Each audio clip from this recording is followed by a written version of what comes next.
Good morning students.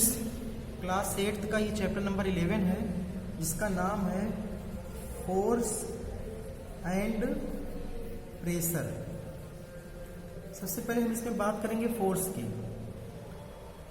आप किसी भी बॉडी पे पुश करते हो या पुल करते हो तो इसके लिए आपको क्या लगाना पड़ता है? फोर्स लगाना पड़ता है। तो पहले डेफिनेशन आपने पढ़ते आए हो, push or pull is called force. लेकिन अगर इसको थोड़ा सा हम चेंज करें और न्यूटन के अकॉर्डिंग बताएं तो the external factor by which any body can change their shape, can change their volume, can change their size.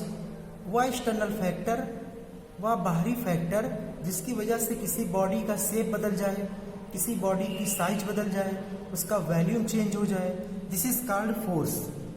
ठीक है, पुश आर पुल भी आप कह सकते हो, इज कॉल्ड फोर्स। फोर्स की जो यूनिट है एसआई यूनिट वो न्यूटन होती है। ठीक है, फोर्स की जो सीजीएस यूनिट होती है वो डाइन होती है। 1 newton equal to 10⁵ dyne. Okay, force के इफेक्ट क्या क्या है, फोर्स से करता क्या क्या है? तो फोर्स लगाने से कोई बॉडी स्टॉप हो सकती है अगर मूव कर रही है, कोई बॉडी स्टॉप है रुकी हुई है तो मूव कर सकती है, कोई बॉडी की डायरेक्शन चेंज हो सकती है। आपने फुटबॉल को किक मारा, किधर और पहुंचा दिया। किसी बॉडी का शेप आप बदल सकते हो, गोल है आप उसको सीधा कर सकते हो, साइज चेंज कर सकते हो, उसका वॉल्यूम चेंज कर सकते हो। तो ये सब फोर्स की क्या है? इफेक्ट है कि फोर्स लगाने से बॉडी में ये चेंजेस आ सकते हैं। इसके बाद देखते हैं कि फोर्स कितने टाइप के होते हैं। ठीक है, तो फोर्स को जब हम देखते हैं तो फोर्स मेनली 2 टाइप का होता है। पहला है कांटेक्ट फोर्स और दूसरा है नॉन कांटेक्ट फोर्स। यानी फोर्स हम लगाएं तो कांटेक्ट हो आपस में। जैसे हम पहला एग्जांपल देते हैं मस्कुलर फोर्स, ये आपके कांटेक्ट फोर्स का एग्जांपल है। ठीक है, और कौन सा? फ्रिक्शनल फोर्स, ये कांटेक्ट फोर्स का एग्जांपल है। नॉन कांटेक्ट में आप ग्रेविटेशनल फोर्स को रख सकते हैं, इलेक्ट्रोस्टैटिक फोर्स को रख सकते हैं,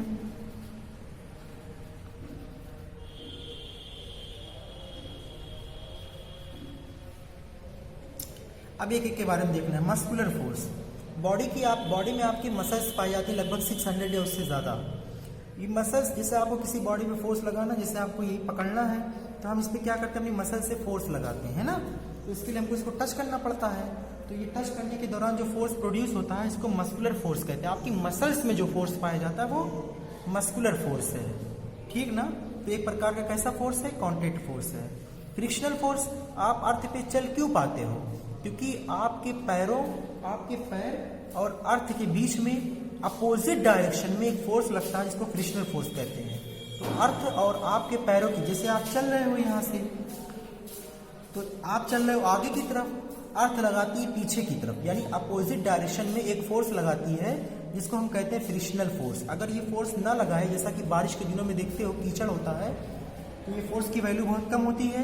इससे कोई बॉडी क्या होती है? फिसल जाती है, गिर जाती है ना? इसको कहते हैं फ्रिक्शनल फोर्स। और फ्रिक्शनल फोर्स का रीजन क्या है, उसकी वजह क्या है? फ्रिक्शनल फोर्स का रीजन है, कोई भी बॉडी हो अगर उसको माइक्रोस्कोप से देखेंगे तो उसमें पीक और वैली पाई जाती है, उभार और गिरान। कोई बॉडी ऐसी नहीं जिससे ये पीक और वैली ना पाई जाए। इवन गिलास, शीशे में भी पाई जाती है, जीरो नहीं हो सकती। तो फ्रिक्शनल फोर्स ही की वजह से हम जमीन पे चल पाते हैं। इसी की वजह से कोई बॉल आप फेंक दो, थोड़ी दूर बाद जाके वो क्या होती है? रुक जाती है। तो ये कौन सा फोर्स है? फ्रिक्शनल फोर्स है। जितने भी फोर्स हैं सबकी यूनिट क्या होती है? न्यूटन होती है। ग्रेविटेशनल फोर्स की डिस्कवरी, यानी ग्रेविटेशनल फोर्स के बारे में सबसे पहले न्यूटन ने बताया था कि 2 ऑब्जेक्ट हों, कोई भी 2 ऑब्जेक्ट हों, अगर उनमें मास पाया जा रहा है तो वो एक दूसरे को अपनी तरफ खींचते हैं, है ना? इसी खींचने को, इसी अट्रैक्शन को कहा जाता है gravitational force. The attraction force between 2 object, कोई भी 2 ऑब्जेक्ट हो, अगर उनमें मास पाया जा रहा है तो अपनी तरफ खींचते हैं। तो सोचते हो कि हम लोग खींच क्यों नहीं जाते एक दूसरे की तरफ, लेकिन वो फोर्स की वैल्यू इतनी कम होती है कि खींच नहीं पाते। तो न्यूटन ने कहा था कि ये जो फोर्स होता है ये इनके मास जो होता है, मास के प्रोडक्ट के प्रोपोर्शनल होता है। और उनके एरिया के स्क्वायर के इन्वर्सली प्रोपोर्शनल होता है। दोनों को मिला के लिखेंगे m1 m2 upon r square, और जब इसको साइन को हटाएंगे तो F equal to G m1 m2 upon r square, यही ग्रेविटेशनल फोर्स का फार्मूला है। ठीक है, तो देखा ना आपने कि फोर्स के लिए मास रिस्पॉन्सिबल है, और ये जो जी है कैपिटल जी, इसको कहते हैं universal gravitational constant, universal gravitational constant है ना। और इसकी वैल्यू होती है 6.67 इंटू 10 की पावर -11 न्यूटन मीटर स्क्वायर पर केजी स्क्वायर, ये इसकी वैल्यू होती है। ओके, तो ग्रेविटेशनल फोर्स के बारे में न्यूटन ने बताया था कि दो ऑब्जेक्ट अगर कोई भी उनमें मास पाया जा रहा है तो एक दूसरे को अपनी तरफ खींचते हैं,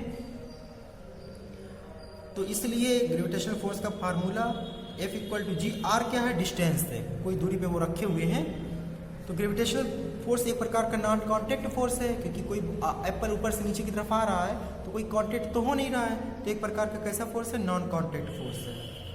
इलेक्ट्रोस्टैटिक फोर्स आपने देखा होगा, जब आप पेंसिल को अपने बालों से रब करते हो, रगड़ते हो, तो कागज के हल्के हल्के पार्टिकल्स को आप उठा लेते हो।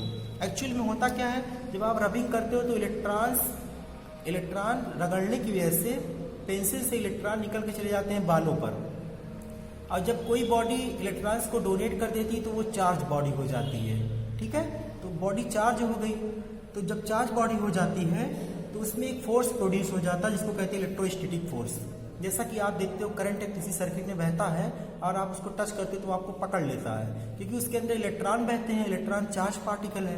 तो चार्ज पार्टिकल अगर किसी दूसरी ऑब्जेक्ट को अपनी तरफ खींच रहा है तो इस फोर्स को कहते हैं इलेक्ट्रोस्टैटिक फोर्स। तो ये सब फोर्स थे जो क्लियर हो गए आपको। इसके बाद हम डिस्कस करते हैं प्रेशर के बारे में। ओके, प्रेशर के बारे में समझिए।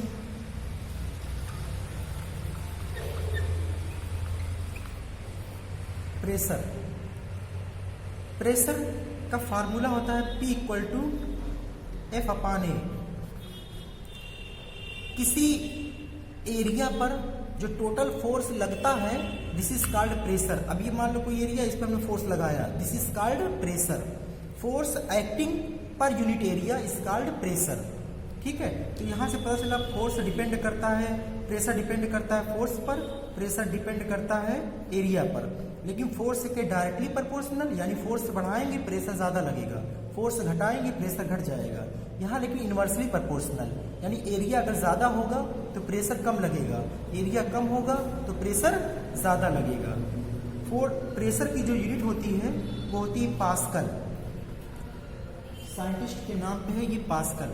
अब यहाँ से जो ये दो बातें हमने बताई, इनका जरा कुछ एक्सपेरिमेंटल वैल्यू देख लो। जैसे आप एक पतली कील और एक मोटी कील को दीवार में ठोकना चाहते हो तो पतली कील जल्दी चली जाती है, क्योंकि पतली कील का एरिया कम होता है। अब देखो यहाँ से एरिया कम तो प्रेशर ज्यादा, आसानी से चली जाएगी। हो गया ना, ये तो आसानी समझा जा सकता है। फोर्स ज्यादा प्रेशर ज्यादा, आप कोई ज्यादा फोर्स लगाओगे, कोई कील गड़ना चाहते हो दीवार में ठोकना चाहते हो, ज्यादा फोर्स लगाओगे ज्यादा तेजी से अंदर जाएगी। एरिया वाला इंपॉर्टेंट है। ठीक है, और दूसरा एग्जाम्पल, जैसे आप बैग लेकर आते हो स्कूल में, अगर पतली उसकी स्ट्रिप, उसकी पट्टी पतली हो तो आपको दर्द होता है, क्योंकि एरिया कम है तो प्रेशर ज्यादा लग रहा है, कटने लगता है। लेकिन अगर अगर आप बड़ी चौड़ी पट्टी का कोई लेकर आओ, एरिया ज्यादा होगा तो प्रेशर क्या होगा, कम लगेगा। इस तरीके से आपने कैमल को देखा हो, जब आप कैमल जो हम बालू में चलेंगे सैंड में तो हम धंस जाते हैं, लेकिन कैमल आसानी चलता है, क्योंकि कैमल का जो पैर होता है उसका एरिया ज्यादा होता है। एरिया ज्यादा होगा तो प्रेशर कम लगेगा। इस तरीके से इस बात को ध्यान में रख के आप सारी चीजें जान सकते हो कि अगर एरिया ज्यादा होगा तो प्रेशर कम लगेगा, एरिया कम होगा तो प्रेशर ज्यादा लगेगा।